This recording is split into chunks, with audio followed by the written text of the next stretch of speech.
हे बघा फ्रेंड्स, माझ्या कपाटात हा जो पसारा झालाय ना, हा सगळा मला आत्ता बसल्या बसल्या सगळा साफ करायचा आहे. तर मग मी विचार केला की आता एक व्लॉग पण होईल ना, मला तसंही व्लॉगला कंटेंट तर लागतंच काही ना काहीतरी. मी म्हटलं, आणि एक मिनटं तुम्हाला दाखवते माझ्या भावाने बघा काय केलं.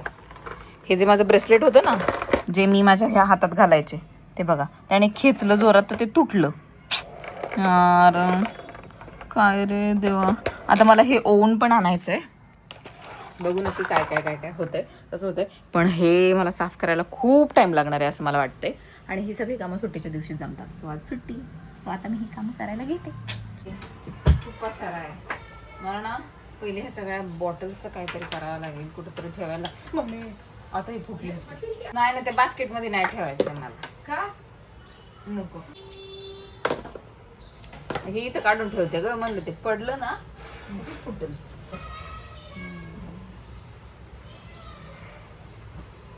ही पण दे ठेवून, ही काय सध्या गरज नाही ना. गरज असते तर काय गरज. तू काय म्हणली ग मायकल, बॅग आहे कुठे, बॅगा दिसतात तुला?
हे बघा, हे असं आवरलंय.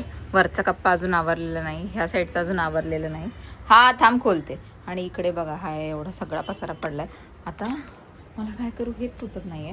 आणि दारावर बघते कोण आलंय. अच्छा, दूधवाला आहे ग.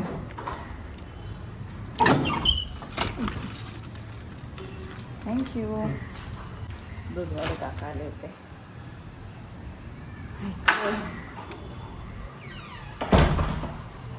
आता एवढं सगळं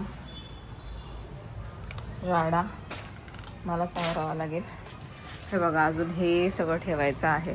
पण आता काय करू, कसं करू हे सुचत नाही आहे. इकडे रेग्युलर ऑफिसमधून आल्यावर जे कपडे घालते ते ठेवलेत. पिरियडचे पॅड वगैरे ठेवलेत. आता आवरते एक एक. थांबा. हे जे थंडीत घालायचे कपडे आहेत, मम्मी पप्पांनी वैष्णोदेवीवरून आणले, ते मी विचार केला आहे की ह्या बॅगेत पॅक करून ठेवून द्यावं.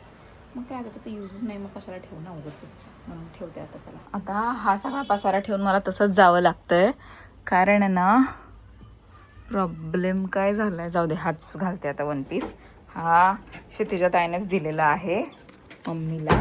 मी का घालते, कारण क्षितिजा ताईला भेटायला पण जायचंय, म्हणजे तिच्या मुलाला भेटायला जायचंय. चेतन दादाला पण भेटायला जायचं, म्हणजे क्षितिजा ताई आणि चेतन दादा दोघांना भेटायला जायचंय. आता तुम्हाला हे माहीत नसेल, तुम्ही बघा, माझ्या पप्पांच्या आत्याची सून आहे. आणि ऋतुजा म्हणजे माझी जी कलीग आहे, तिला डब्बा पण द्यायचा, कारण तिच्या घरातला गॅस संपलाय. सो मी तिला म्हटलं की मी आज आम्ही पुरणपोळ्या केल्या तर मी ते घेऊन येते. सो आता मी पटकन रेडी होते. आशुतोष खाली थांबला आणि खूप बडबड करतोय.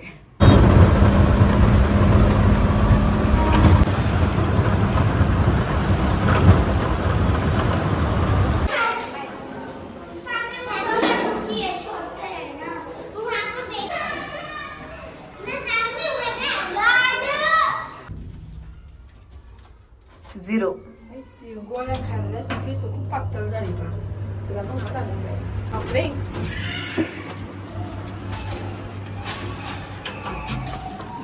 आम्ही क्षितिजा ताईच्या बिल्डिंगच्या खाली आलो आहे, म्हणजे वरती जाऊन आलो आणि आम्ही त्यांना कॉल न करता आलेलो. ते नेमकी गेलेत बाहेर. आता ते म्हणाले की 10-15 मिनटात येतो आहे. मग आता बघू खाली किती वेळ थांबायचं किती वेळ नाही.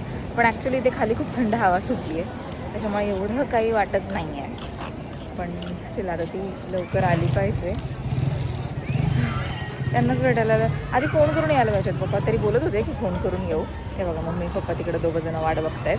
आशुतोषने पप्पांना रिक्षा दिली आणि मग तो 4 व्हीलर घेऊन गेला, कारण माझे पप्पा 4 व्हीलर घेऊन गेले होते. मग ते दोघांनी एक्सचेंज केलं आणि तो निघून गेला.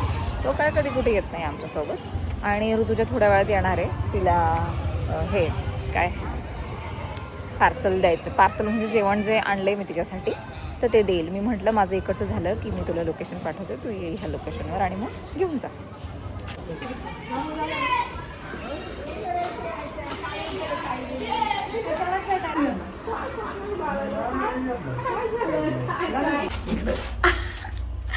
आली ग फायनली.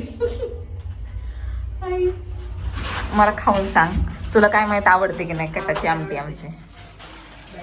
घरचं मिळालं ना मग कळतं. हा आलाय का तोंडाला? आलाय आलाय अगो. आज कलायनरमुळे फरक झालाय, मला काहीच कळे ना. पण मला वाटतं नाही पण छान वाटतोय. पण इकडे ऍक्च्युली हवा चांगली आहे तुझ्या. मी तिला खाली सोडवायला आले, मला परत वर जायचंय. आता तिला जरा सी ऑफ करते. बुबू तुला बाळा तुला तुला पाहिजे? आता ते थंड नाही फक्त ते कलिंगड बाहेर होतं म्हणून बर्फ टाकले. चांगलं आहे. अगं बाई जेव्हा राहतात खाली टाकलं बघ कसा व्हायला लागला. किती गप्पा मारतोय. काय काय बापरे, माझ्या पप्पांचा आवाज इतका मोठा आहे. कंटाळा आला. आता मला पहिले ड्रेस चेंज करून हा सगळा जो राडा आहे ना हा साफ करायचा आहे. माझा भाऊ बिचारा हॉलमध्ये बसला आहे, त्याला मी आधी सांगून ठेवलं होतं हॉलमध्ये बस. एकदा काम पूर्ण सोडलं ना परत ते नाही करू वाटत. मी पहिले हा ड्रेस बदलते आणि सगळं आवडते हे सगळं.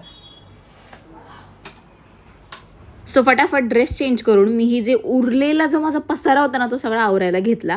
जे मला थंडीचे म्हणजे माझे मम्मी पप्पा जेव्हा वैष्णवदेवीला गेले होते तेव्हा हे गरम कपडे असतात ना तिकडे असे उबदार मिळतात आणि ते असे खूप रिजनेबल रेट्समध्ये, म्हणजे लिटरली त्यांना 200-200ला स्वेटर्स वगैरे मिळाले. म्हणजे मला तर असं इकडे एखादं स्वेटर घ्यायला जावं तर बापरे किती महाग पडतो, म्हणजे लाईक 500-600ला वगैरे. पण तिथे इतकी छान क्वालिटीचे कपडे मिळाले, मला खूप आवडले. पण त्यांचा अर्थात आत्ता काहीच उपयोग नाही आहे, कारण इतकी गरमी आहे की ह्या कपड्यांमध्ये माणूस एकदम वेडाच होईल मला असं वाटतं.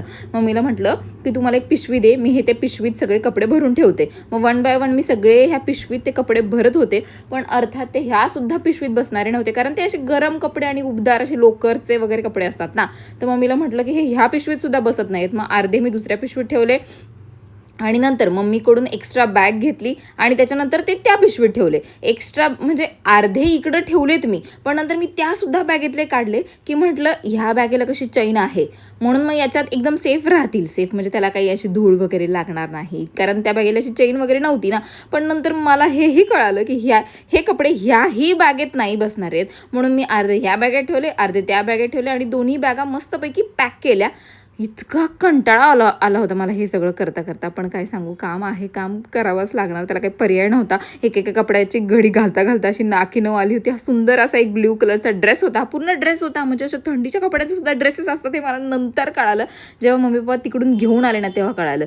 ही बॅग अक्षरशः बसत नव्हती, पण म्हटलं कशी तरी ठेवावी. बघा तुम्हाला बोलले ना थोडी कपडे उरलीच होती, म्हणजे काही स्वेटर्स वगैरे उरले होते आणि हे सगळं माझ्यासाठी आणलं होतं बघा. जे दुसऱ्यांना देण्याचं होतं, म्हणजे असतं ना की माणूस देवावरून आल्यावर एखादी गोष्ट घेऊन येतं वगैरे, तर सगळ्यांसाठी असं काही ना काहीतरी माझे मम्मी पप्पा घेऊन आले होते. पण माझ्यासाठी बरेच ड्रेसेस वगैरे काय घेऊन आले होते. खरंच यार, आई वडील किती काय करतात ना मुलांसाठी. बाप रे, हे सगळे कपडे भरताच मला एकदम असं जड झालं होतं अंग. आणि फायनली हे माझं कपाट असं मस्तपैकी आवरलेलं आहे. किती सुंदर दिसतंय बघा ना. खूप दिवसाचं चालू होतं माझं आणि माझी मम्मी मला बघा मदत करू लागते. हे भर ते भर, नंतर माझा ड्रॉवर साफ कर, हे सगळं करून मी इतकी थकले होते ना, मला खूप कंटाळा आला होता. रात्रीचे हे सगळं करता करता 11 11:30 वाजले होते, कारण मी बाहेरून सुद्धा आले होते. मी हातात बांगडी घातली होती कडा घालायचं सोडून. जाऊ द्या, तुम्ही हा व्लॉग शेवटपर्यंत पाहिल्याबद्दल थँक्यू सो मच आणि बाय बाय.